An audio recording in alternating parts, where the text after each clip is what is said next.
Brett Waltemath of Star Watch Media here with UFC Hall of Famer Matt Hughes. Matt, you face Josh Koscheck this Saturday, another very talented wrestler in the division. What do you feel is your greatest advantage going into this fight? Do you think that's more about your versatility or your strength advantage? I think I got a lot of things for me going in this fight. The fact that Josh just come off a major surgery here 8 months ago, coming off a loss that he had from GSP. I think my strength's going to play an advantage. My experience, my diversity. I think I've got a lot of advantages in this thing, and I really, the more I think about this fight, the more I like it. Have you been aggravated with all the questions about your possibly pending retirement? Have you gotten tired of having to answer those questions? Well, I'm going to answer one more, I guess. So I apologize. No, it doesn't, because I've made it the news, you know. So if I didn't want to talk about it, I should have never brought it up. But the honest answer is I don't know what I'm going to do after this fight. The only thing I can say is I'm probably not going to sign a multi-fight deal. It'll probably be fight by fight, and we'll just see what happens afterwards. I would like to ask. You've said that a lot of the pressure of retirement has come from the home front, from your wife. You've mentioned multiple times that your stepbrother has been a huge influence in your life and your competitive nature. Pardon me, not your stepbrother, your twin brother. I apologize.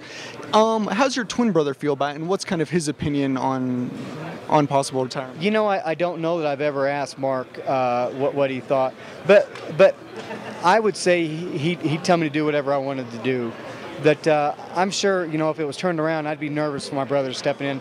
My brother fought in the UFC, and I was the main corner man. Man, it was nerve-wracking sitting there cornering my brother in the octagon when I can't get in there to help him out. So I'm sure he'd tell me to do whatever I want to do, and if I wanted to retire, he'd fully support that.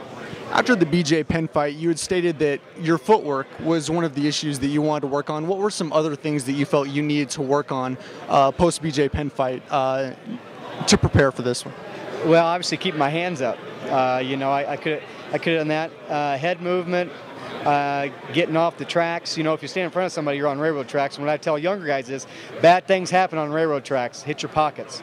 So, you know, as you know, this sport, you can make one major mistake and the fight's over, or you can put 2 or 3 small mistakes together and the fight's over. And with BJ, I put 2 or 3 small mistakes together. He capitalized and he won. Most people would say that you've accomplished everything there is to accomplish in this sport. Do you personally feel that way, that you've accomplished everything there is to accomplish for your career, and now it's just a matter of doing it because you love it? I don't look back at the records. I don't look back kind of what I did. So am I happy with what I've done in the UFC? Yes, I am. I'm competing now for my love of competition. I love to train. I love being around my buddies, my cornermen. And I love stepping in there against one other guy come Saturday night. So that's what's keeping me in the sport. Same thing that got me in the sport. There you go. We'll do one last question. You said that you do not want to be fighting in your 40s. 5 years from now, where do you want to be? Where do you see yourself being? Taking my kids to school, picking them up from school, and having my time in between. Matt, thank you so much. Best of luck on Saturday. Appreciate it.